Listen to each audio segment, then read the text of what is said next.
நண்பர்களே, இன்று செப்டம்பர் மாதம் 16ஆம் தேதி லண்டனில் இப்பொழுது நேரம் காலை 7:33 நடைபெற்று முடிந்த அரபு லீக்கினுடைய ஓஐசியினுடைய மாநாடுகள் சொல்ல வருகின்ற விஷயம் என்ன என்பதுதான் தற்பொழுது இருக்கின்ற முக்கியமான கேள்வி.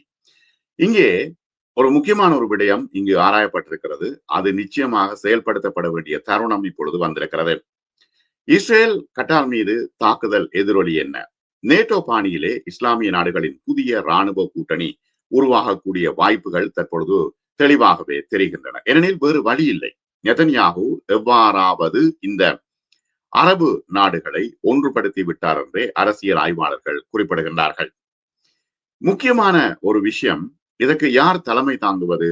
இது சுழற்சி முறையில் தலைமை தாங்கப்படும் என்று தற்பொழுது தெரிவிக்கப்பட்டிருக்கிறது.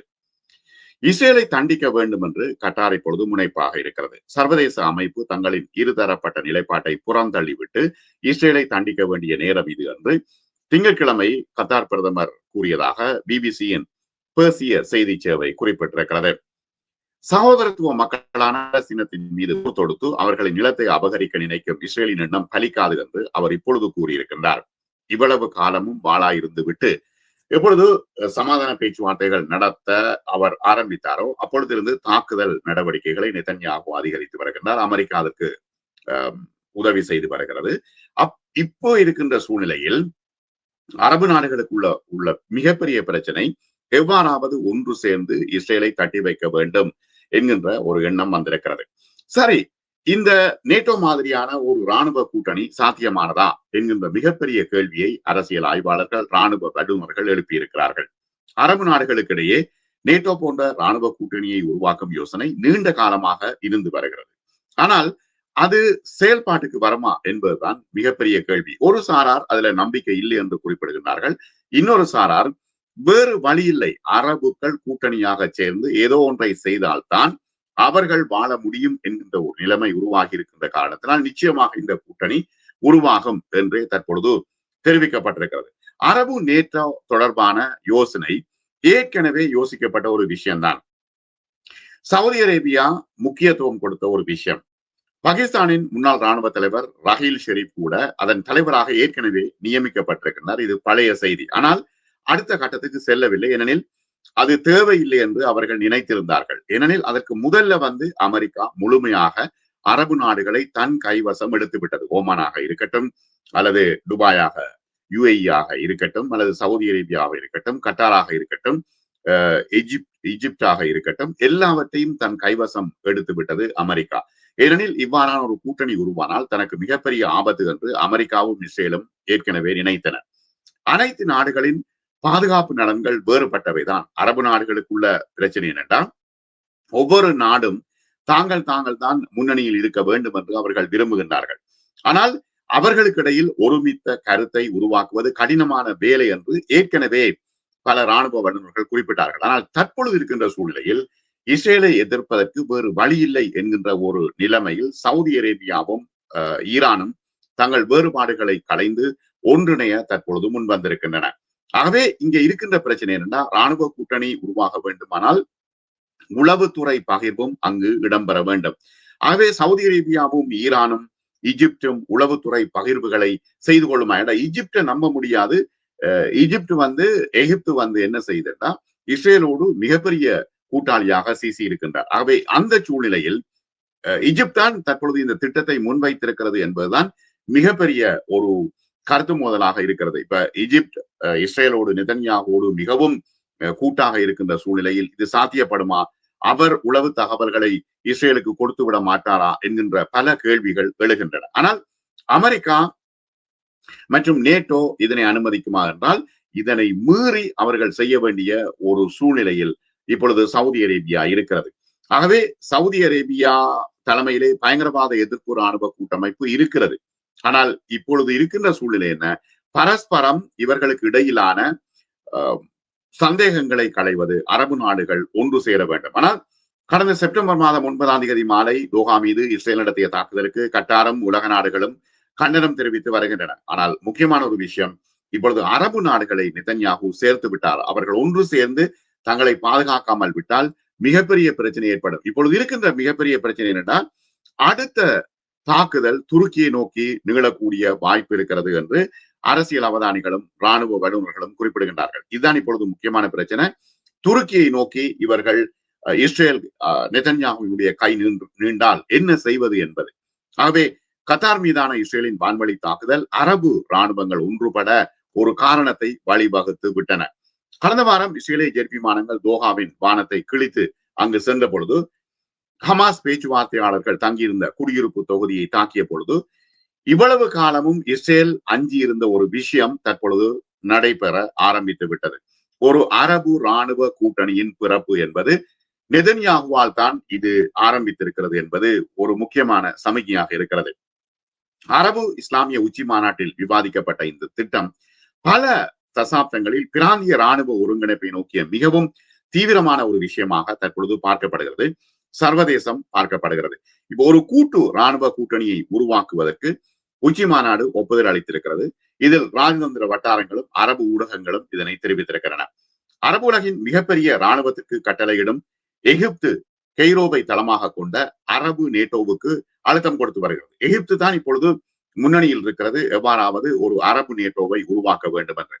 இப்ப அதே நேரத்துல உலகின் ஒரே அணு ஆயுதம் ஏந்திய முஸ்லிம் நாடான பாகிஸ்தான் பிராந்தியத்தில் இஸ்ரேலை கண்காணிக்க வேண்டும், இஸ்ரேலுடைய இந்த விரிவாக்கத்தை தடுக்க வேண்டும், ஒத்திசைவான முறையில் பயனுள்ள தடுப்பு நடவடிக்கைகள், தாக்குதல் நடவடிக்கைகள் எடுக்க வேண்டும் என்று பாகிஸ்தானும் கூறி வருகிறது. ஆகவே ஒரு கூட்டு ராணுவ பணிக்குழுவுக்கு இப்பொழுது அழைப்பு விடுத்திருக்கிறது. இப்ப போர்க்குற்றங்கள் மற்றும் மனித குலத்துக்கு எதிரான குற்றங்களுக்கு இஸ்ரேல் பொறுப்பேற்க வேண்டும் என்று பாகிஸ்தான் துணை பிரதமரும் வெளியுறவு அமைச்சருமான இஷாக் தார் உச்சி மாநாட்டின் ஆரம்ப உரையிலே அறிவித்திருக்கின்றார். இஸ்லாமிய நாடுகளை தாக்கி தண்டனையின்றி மக்களை கொல்வதிலிருந்து இஸ்ரேல் தப்பிக்க அனுமதிக்க கூடாது என்று அவர் குறிப்பிட்டார்.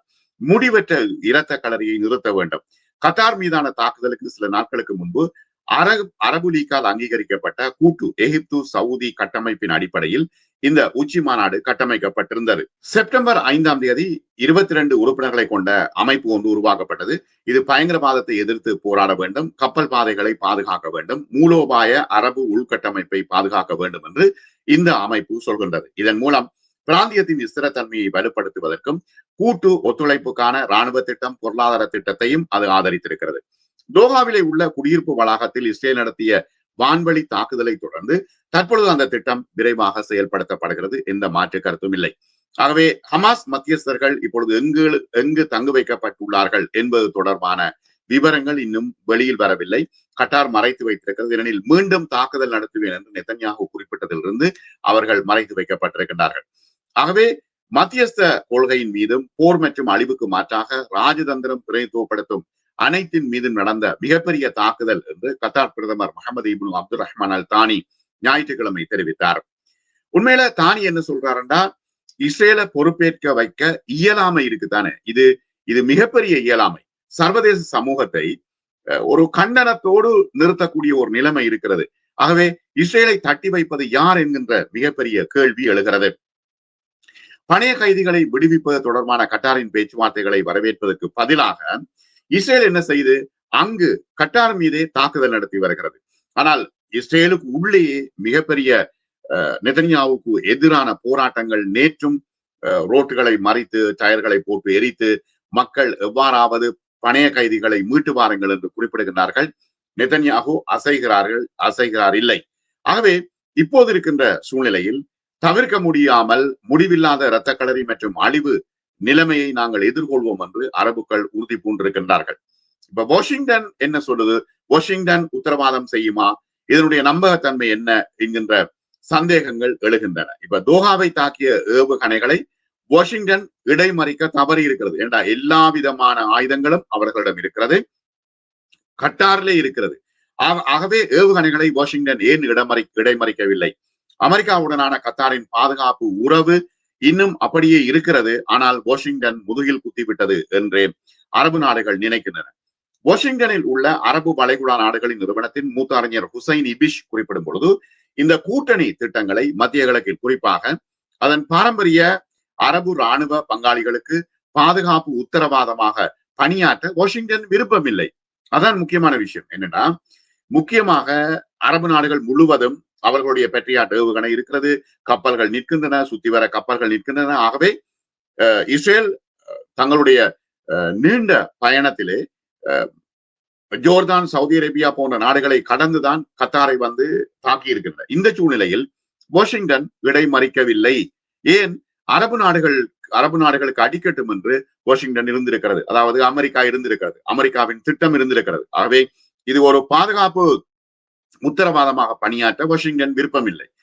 ஆனால் இப்ப அரபு நாடுகளில் இருந்து கோடிக்கணக்கான பில்லியன் கணக்கான பணங்களை பெற்றுக்கொண்டு போனார். கடந்த முறை வந்து ட்ரம்ப் 500 பில்லியன் அமெரிக்க டாலர்களை பெற்றுக்கொண்டு போனார். ஆனால் என்னத்துக்கு பெற்றுக்கொண்டு போனார்? இங்கே பாதுகாப்பு உத்தரவாதம் அளிப்பதாக தெரிவித்துத்தான் பெற்றுக்கொண்டு போனார். ஆனால் உண்மையில வேறு வழி இல்லாமல் இவர்கள் ஒரு நேட்டோ கூட்டணியை உருவாக்க வேண்டிய சூழ்நிலை அரபு நாடுகளுக்கு வந்துவிட்டது என்று இபிஷ் போன்ற ஆய்வாளர்கள் குறிப்பிடுகின்றார்கள்.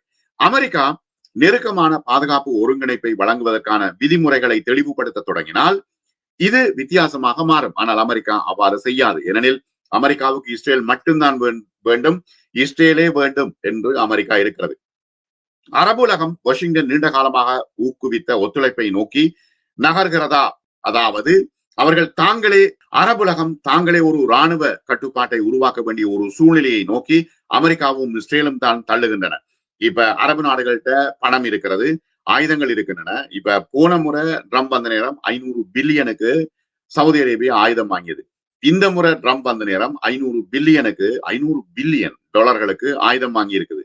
ஆனா இவற்றை வைத்துக்கொண்டு என்ன செய்யற? ஷோ காட்டி கொண்டிருக்கிறதா என்கின்ற ஒரு மிகப்பெரிய கேள்வி எழுகிறது.